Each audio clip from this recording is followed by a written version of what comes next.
Abertura. Fundo azul. Linha branca horizontal se divide em duas e forma um quadrado que logo se desfaz. Círculo se divide horizontalmente em outros coloridos e se desfazem. No centro, repórter Justiça. Dinheiro na mão é vendaval. É vendaval. Tá na música e na vida de muita gente. Dinheiro na mão, para quem não tem educação financeira, pode ser vendaval mesmo e fazer um estrago daqueles. Marlene Arruda, Ai, minha aposentada. vida financeira, só Deus. Todos nós temos dívida, né? Sebastião Que não de tem Souza dívida Coelho, hoje, né? servidor Esse público. mês eu passo meio Adriana arrochada, Maria mas Prates, Deus vai comerciante. prosperar, que amanhã eu já vou trabalhar de novo. A organização financeira não é para qualquer um, não. Uma pesquisa do Serviço de Proteção ao Crédito revelou que 6 em cada 10 brasileiros não cuidam das próprias contas. E o que começa como uma simples dívida pode se transformar numa bola de neve. O repórter Justiça desta semana vai ensinar você a ter uma vida saudável financeiramente. Vamos mostrar ainda o que fazer em casos de superendividamento. E mais, a importância de educar as crianças desde cedo para que elas sejam consumidoras conscientes no futuro. Mulher insere cartão e máquina para pagar compra. Que atire a primeira pedra quem nunca deveu. Para 17% dos brasileiros, os usos do cheque especial e do cartão de crédito e até o pedido de empréstimo são comuns para se conseguir pagar as contas no fim do mês. João Evangelista Joga pra Rodrigues, cima, que cai primeiro, aí eletricista. efetua o pagamento. Essa crise aí Paulo tá Roberto Gomes, auxiliar afetando administrativo. todo mundo, né? Mas estamos aí, conseguindo, pagando de pouquinho, estamos conseguindo pagar. Flávio Não tá Mendonça, sobrando, atendente. tá faltando. Aí tem que parcelar e dividir as dívidas. Maria Elza de Toda Paula, atrasada. diarista. Eu pago o quanto que eu posso e pronto. O mesmo levantamento aponta que o número de pessoas que dependem de ajuda para quitar as dívidas aumenta quando o público é mais jovem. É aí que entra o Maxwell. O rapaz deve hoje R$ 1.300 do cartão de crédito, um valor que só cresce. Isso porque há meses ele não tem dinheiro nem para pagar o mínimo da fatura. Se eu quiser fazer um empréstimo, eu não posso. Maxwell Nina da Silva, Se eu quiser tirar outro cartão, eu não posso. Desenho de Maxwell vendendo bombons. No início da faculdade, o Maxwell vendia bombom para amigos, na igreja, na rua. Chegava a ganhar R$ 200 num único dia. Esse era o dinheiro do sustento dele. Mas aí o universitário teve que começar a se dedicar mais aos estudos do curso de estatística. Não tinha tempo para mais nada. E tempo, nesse caso, para ele, era dinheiro também. O rapaz confessa, faltou ainda um pouquinho de consciência financeira. A minha mãe sempre falou que se eu quisesse fazer alguma coisa, eu tinha que juntar algum dinheiro, né? Tipo, eu falava, mãe, quero viajar, então junta dinheiro. Só que eu nunca fazia. Então, porque era difícil pra mim, e até hoje é difícil pra mim guardar dinheiro. Porque eu não sei o dia de amanhã. Eu uso esse argumento, né? Que se eu tenho agora, eu posso gastar agora, entendeu? Maxwell leu um livro. A meta agora é arrumar um emprego e acabar de vez com esse bicho-papão que tem tirado o sono dele. Depois que eu pagar a minha dívida, eu não quero usar mais meu cartão, eu quero cancelar. E afinal de contas, o que é educação financeira? Com a palavra, um especialista no assunto. Acho que a melhor definição de educação financeira é Álvaro Modernel, um conjunto de educador financeiro. atitudes, práticas e valores para você usar bem o seu dinheiro no dia a dia. Significa o quê? Você internalizar, você colocar em prática bons hábitos para lidar com o seu dinheiro. Quando você coloca conhecimentos simples, inclusive, em prática, você pode dizer: estou educado financeiramente. Parede verde. A Janete pode dizer com orgulho que é assim. A dona de casa aprendeu com a infância difícil a economizar. Hoje, aos 54 anos, não gasta mais do que tem e repassa os conhecimentos aos filhos e netos. E falo para eles direto, você trabalha, economiza, não faz muita dívida, faz uma poupança, que no amanhã você pode comprar um apartamento, uma casa. Janete Almeida dos Santos. Né? dona Pode de até me casa. levar para morar lá junto com vocês também. Né? Empréstimo, por exemplo, nem pensar. Eu posso passar aperto que for, mas eu não pego empréstimo de dinheiro em lugar nenhum. Eu não estudei bastante, mas sei mexer com matemática e conta e dívida. Mãos abre carteira cheia de dinheiro. Isso que a Janete falou é muito importante. Um levantamento do Serasa, feito este ano, revelou que uma maior escolarização não significa necessariamente mais educação financeira. Mostrou ainda que pessoas não alfabetizadas e entre 55 e 64 anos são as mais conscientes na hora de consumir. Doutora Caroline é juíza e lida com superendividados. A gente pode observar que a educação financeira não tem a ver diretamente com letramento ou com o tempo que a pessoa ficou na escola. Não existe um público só, não existe gênero, idade, nível intelectual que possa direcionar e determinar quem vai ser superendividado. Qualquer pessoa que está na sociedade de consumo, que não tem educação financeira ou que se vê por um motivo ou outro numa situação difícil, né, uma doença na família, um divórcio, um desemprego, pode momentaneamente ficar numa situação de superendividamento. Caroline usa o computador. Hoje ela coordena o Centro Judiciário de Soluções de Conflitos de Superendividados, que funciona neste Fórum de Brasília e atende a uma política do Conselho Nacional de Justiça. Ele foi criado para promover a prevenção, o tratamento e a resolução de problemas com dinheiro. Para ser atendido, o superendividado precisa se inscrever pelo e-mail super@tjdft.jus.br e apresentar informações como nome completo, CPF, endereço e telefones para contato. Passado esse processo de análise do perfil, a pessoa é entrevistada, participa de uma oficina de educação financeira, tem orientação psicossocial, até, enfim, participar de sessões de conciliação para a negociação da dívida. Nós entendemos que esse fenômeno de superendividamento, ele merece um olhar diferenciado do Poder Judiciário. Nós observamos ao longo do tempo que só a sentença não estava resolvendo esse problema. E a gente precisava levar esse pessoal para a mesa de negociação, para negociar. Mas não podia ser qualquer negociação, porque senão faz o acordo agora, amanhã contrai uma outra dívida e a bola de neve só aumenta. Quando a pessoa chega aí para o Poder Judiciário, quando ela vai às portas do tribunal, é porque ela já tentou de tudo. Já tentou renegociar com o banco ou com a financeira, já pediu dinheiro emprestado para familiar, muitas vezes já está com o nome negativado, já está com uma série de restrições. Ela chega realmente desesperada, querendo resolver o quanto antes.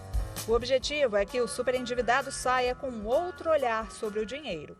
O que eu faço para não me endividar? Álvaro Modernel. São duas regras muito simples que a pessoa vai refletir. Poxa, basta eu fazer isso que eu não me endivido. E é tão simples como nos coloca em prática. Primeiro, não gastar antes de receber. As pessoas comprometem o salário que vai receber no mês seguinte, o 13º que vai receber no final do ano, a restituição do imposto de renda, uma perspectiva de negócio e, às vezes, essa receita não se concretiza e o endividamento pode crescer. E a segunda, a mais simples dela, eu sei que não é tão fácil colocar em prática, mas é muito fácil assimilar isso. Não gastar mais do que ganha. Ponto. Homem caminha por calçada azulejada. Ele entra em uma padaria. Seu Antônio pode não saber ler e escrever, mas é entendido dos números e se vira bem quando precisa comprar algo. Os preços estão aqui, ó, R$4, mais 4, 2 e mais 4 e de 5. Analfabeto funcional cearense de 50 anos nunca teve a oportunidade de estudar. Mas, como sempre se preocupou com dinheiro, aprendeu com o antigo patrão português a fazer cálculos. Me ensinou muito como é que Antônio Rodrigues de Souza, economizava, como é que você vai ter que gastar o seu dinheiro que você ganha no dia a dia, do período do mês trabalhado. O servente de limpeza conta as cédulas calmamente. No comércio não deixa ninguém passá-lo para trás. E na vida tem noção de como administrar tudo o que ganha. Eu tenho um pouco de dinheiro no banco, né, guardado, graças a Deus. Estou construindo, gastei um pouco agora que eu estava de férias, né? Mas eu tenho minhas economias, né, guardadas. Para na hora da necessidade eu ter que ir lá no banco e puxar alguma coisa para cumprir minhas obrigações. Né? E pensa que a voz da experiência não conta na hora de dar conselho? Para não ficar com dívida, é só você não comprar tudo que você vê pela frente. Você tem que ir num shopping, numa padaria, num bar, num mercado, você analisar o preço das coisas e analisar o que você tem no bolso que vai cumprir aquela sua dívida que você vai ter que fazer, né? Comprando algumas coisas, né? Antônio se aproxima do caixa da padaria. Ele conta as cédulas em suas mãos e sai da padaria com uma sacola do que comprou. A gente continua falando sobre economia no próximo bloco. Já já, a repórter Fernanda Tavares vai explicar como funciona a Estratégia Nacional de Educação Financeira e mostrar a importância desses ensinamentos desde cedo. Não saia daí que o repórter Justiça volta em instantes. Vinheta de transição. No centro, repórter Justiça. Vinheta de transição. No centro, repórter Justiça. Uma torneira é aberta, escrito acima dela: fluxo do dinheiro em sua vida. Uma caixa d'água e várias torneiras. É por meio desta engenhoca que o Jefferson, professor de matemática, atrai os olhares dos alunos. Pode não parecer, mas o tema aqui é educação financeira. Meninas abrem as torneiras. As torneiras representam os nossos gastos do dia a dia: moradia, alimentação, educação e lazer. Tudo tem que estar em perfeito equilíbrio. Não adianta ter água demais no balde da diversão quando o balde dos assuntos de casa está vazio. Menino observa com atenção. É assim, de um jeito lúdico e criativo, que essa galera aprende a lidar bem com o dinheiro. Geralmente, se a família tem históricos de endividamento, geralmente os filhos acabam ali aprendendo esses conceitos indiretamente, né? Então eu acredito muito nisso. Então, durante as aulas, eu sempre tento trazer exemplos de gasto, desde um lanche aqui na escola, ou um lanche na rua, às vezes um cinema, ou um lazer, um ir ao clube, uma viagem. O balde enche enquanto a torneira está aberta. A didática do professor colou. Os estudantes pegaram a lição direitinho. É uma idade propícia para a gente falar de educação financeira, né? É diferente de quando a gente fala de educação financeira, por exemplo, com uma pessoa já adulta, né? Que ela já teve experiências negativas, às vezes com dinheiro, ela já teve experiências negativas, às vezes com endividamento, alguma coisa nesse sentido, né? Então a criança não, a criança ela está sempre sonhando, ela está sempre querendo mais, ela está sempre buscando mais. Então é muito tranquilo falar de dinheiro com eles. Quando nós somos educados financeiramente desde pequeno, a gente leva isso para todas as áreas da nossa vida, né? Até as áreas que não têm a ver com o lado financeiro acabam melhorando, acabam progredindo e tendo sucesso também. O Marcelo é o responsável pela ideia e pelos livros que falam sobre responsabilidade e uso consciente do dinheiro. Ele fornece todo o material para escolas particulares do Distrito Federal. A gente criou esse programa focado em como é que a gente traz um conteúdo de educação financeira, mas com foco em como é que a gente transforma o hábito e muda a maneira das pessoas pensarem e agir com relação ao dinheiro. A Yasmin já está craque no assunto, até ajuda a mãe no supermercado. Produtos em promoção só entram no carrinho se forem realmente necessários. De vez em quando a gente tá lá no supermercado, né? Yasmin Chagas, Aí mamãe, tá uma coisa em promoção. Aí eu falo que tem, mas ela diz que tá em promoção. Eu falo, mamãe, mas tá acabando? Eu falo que não. Aí eu falo, então não precisa comprar, depois a gente compra. Ou, tipo assim, tá na metade, mas a gente usa muito, eu falo, tudo bem. A gente pode aprender sobre como gastar o dinheiro, o que é sonho, o que é desejo e necessidade, porque tem coisas que a gente acha que a gente precisa, mas que no caso a gente não precisa, é só uma coisa que a gente quer. A Ana Carolina também sabe que economizar é o melhor caminho para nunca faltar lá na frente. Ana Carolina Scartesini, que às vezes deixar de gastar um pouco por uma coisa que não seja tão necessário, guardar por uma outra coisa que você queira mais, é mais importante. Eu gosto de economizar porque eu gosto de comprar várias coisas, né?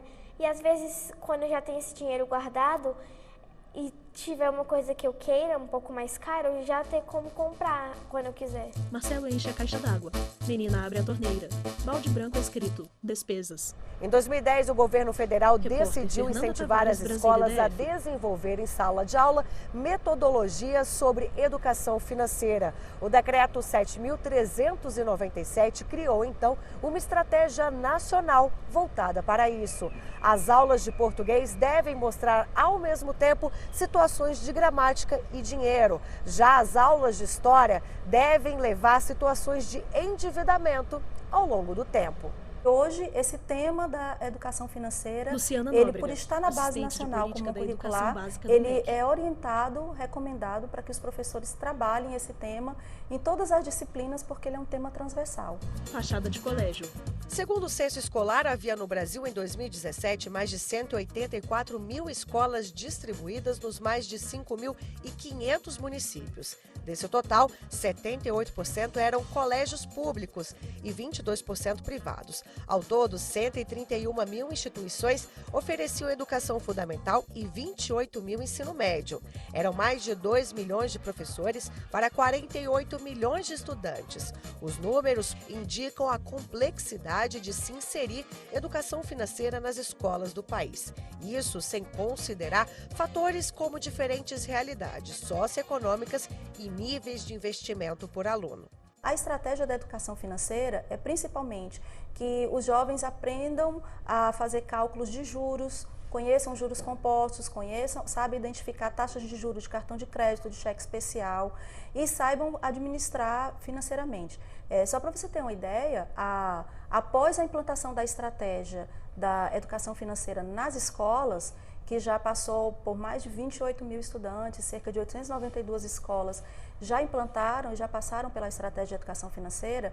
Depois de 10 anos de monitoramento dessa ação, esses jovens que participaram desses projetos, essas então crianças e adolescentes e hoje jovens, cerca de 5,8% não utilizam cartão de crédito para compras de consumo. Mesa com vários livros infantis. Álvaro tem no currículo mais de 30 publicações voltadas para a educação financeira de crianças e defende que esse tipo de ensinamento deve começar em casa.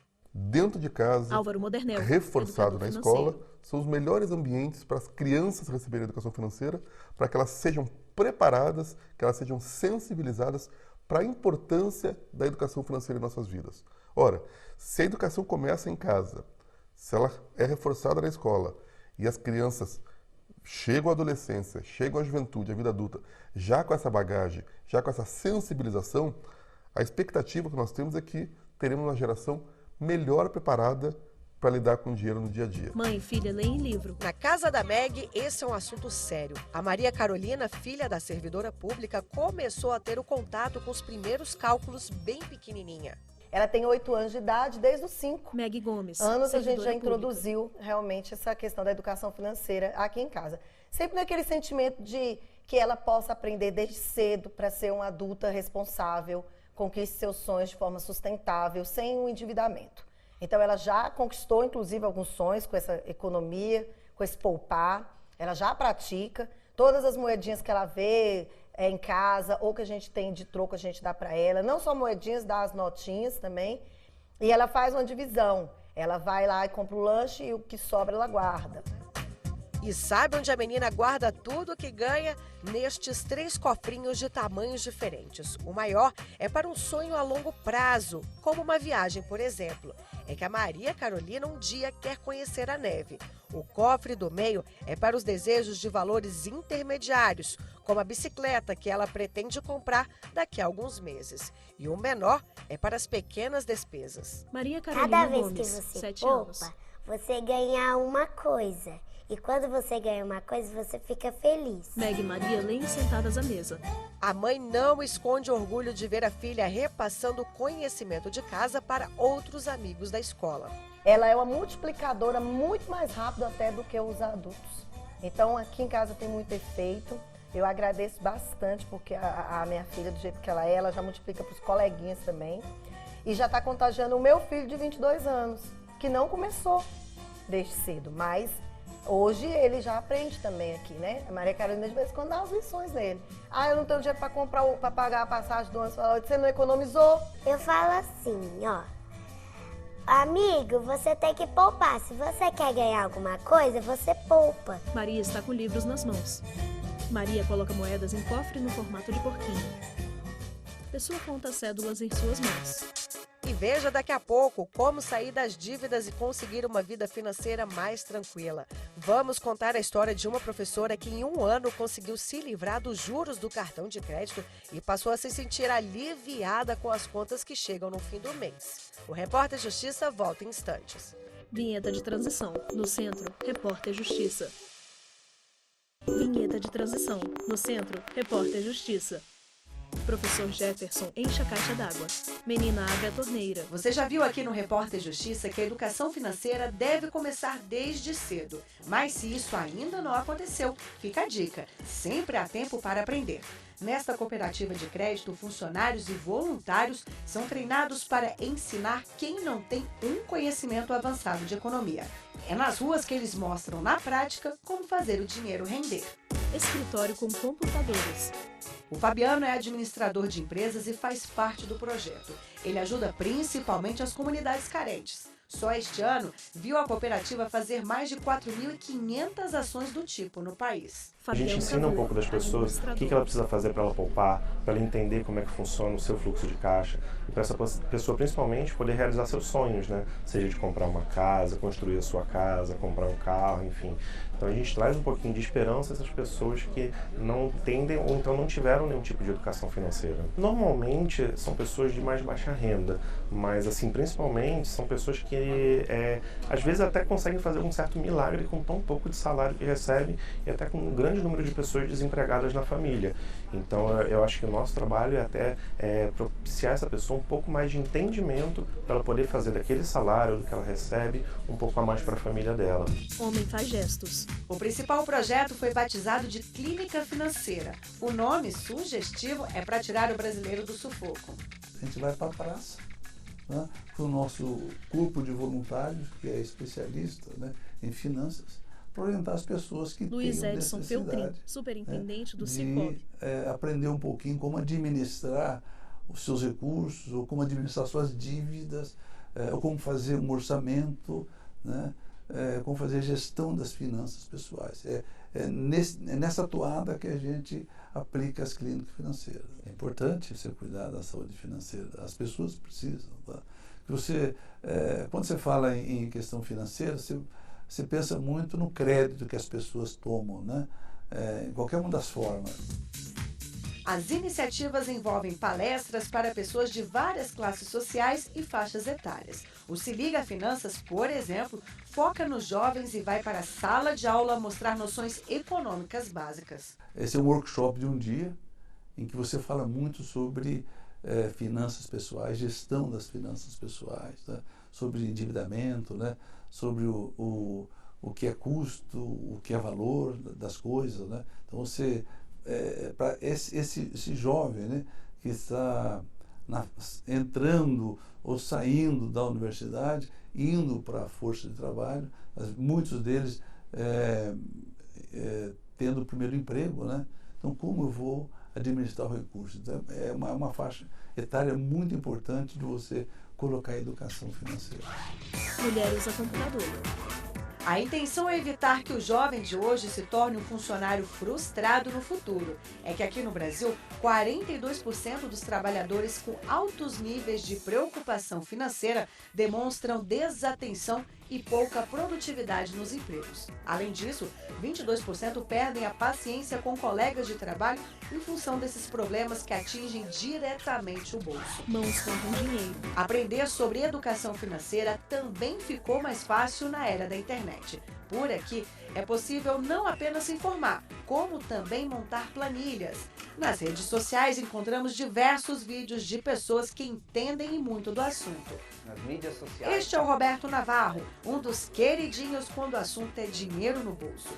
O coach tem um canal repleto de dicas fresquinhas. Ele já orientou milhares de brasileiros a conquistar a tão sonhada independência financeira. Por que eu escolhi o YouTube para fazer esse trabalho? Roberto Navarro. Para poder, de forma democrática, espalhar esse conteúdo para o Brasil e para o mundo. A inteligência financeira, o dinheiro, é uma das coisas mais importantes na nossa vida. E muita gente acredita que não. Agora, pensa bem. Quais são as necessidades humanas que nós temos? Se vestir, morar, se alimentar, a educação, tirar umas férias, conviver bem com as pessoas. E para tudo isso, nós precisamos de dinheiro. Se tudo isso que é uma necessidade humana, é uma prioridade na nossa vida, precisa de dinheiro, significa que o dinheiro é uma necessidade humana. Mulher com contas de água e luz. Este tipo de ajuda foi o que tirou a Jussara literalmente do fundo do poço das dívidas. Os problemas começaram com um cartão de crédito. Em pouco tempo, as contas de água, escola e mercado ficaram no vermelho. Eu estava estranha e meu namorado observou. Jussara Saraiva, aquela tristeza, aquela agonia, aquele nervosismo. Ele falou assim, o que está acontecendo? Eu não queria contar. Aí eu falei para ele, eu conto se você não me julgar Ele, tá, vamos lá. Eu fui e contei o que estava acontecendo. Ele falou, então vamos fazer o seguinte, amanhã, como ele já trabalhou em banco como estagiário, ele falou, amanhã a gente vai lá no seu banco, eu vou com você na gerência e a gente vai ver como é que vai resolver isso. Sozinha, a professora sabe que não teria conseguido se livrar das contas indesejadas. Com a devida orientação, decidiu pegar um empréstimo com juros menores. Pagou a dívida e ainda deixou uma quantia na conta para cobrir o cheque especial. Uma das coisas que eu tinha que ter em mente é que tinha que ser em poucos meses para que eu também não voltasse naquele ciclo vicioso, né? Então, eu tive que aprender a usar o meu salário, que ficou pela metade, o valor. Porque ainda tinha aquelas dívidas pequenas também, então eu tive que calcular também as dívidas pequenas que eu tinha que pagar.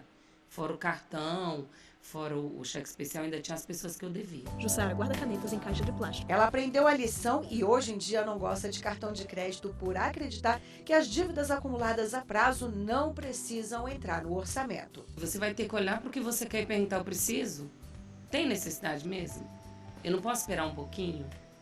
E aí eu comecei a me perguntar a respeito disso. Será que não está caro? Será que eu não posso juntar esse dinheiro e comprar depois à vista? Pedir desconto? Então agora, eu peço desconto, eu pago tudo à vista. E uma das coisas que eu aprendi com isso é que é muito melhor. Cartão de crédito é uma sedução, mas ele é de uma responsabilidade absurda. Mãos contam cédulas. O Repórter Justiça de hoje fica por aqui. Você pode rever este e outros programas no nosso canal no YouTube, TV Justiça Oficial. Visite também a nossa página na internet, é tvjustiça.jus.br. E quer enviar uma sugestão de reportagem? Anote aí o e-mail, é reporterjustiça@stf.jus.br. Obrigada pela companhia, até a próxima. Tchau. Créditos finais. Direção, Tiago Oliveira. Produção, Simone Abadio. Reportagem, Fernando Mulaete e Fernanda Tavares. Edição de texto, Fernando Mulaete. Cabelo e maquiagem, Kellen Matheus. Figurino, Thalita Oliveira. Cinegrafia, Abimael Mendonça, Jefferson Martins e Luiz Guilherme. Assistência técnica, Benício Pereira, Elton Magalhães e Kleber Leite. Edição de pós-produção, André Eustáquio. Videografismo, Lucas Matias. Núcleo de programação, Rosa Wazen. Núcleo técnico, Fábio Guedes. Núcleo de produção de programas, Soraya Fonseca. Supervisão, Coordenadoria de Gestão da TV e Rádio Justiça. Secretaria de Comunicação Social, STF. Realização, TV Justiça 2019. Audiodescrição, Viso Áudio. Roteiro, Kainan Leão. Narração, Ana Luísa De Franco.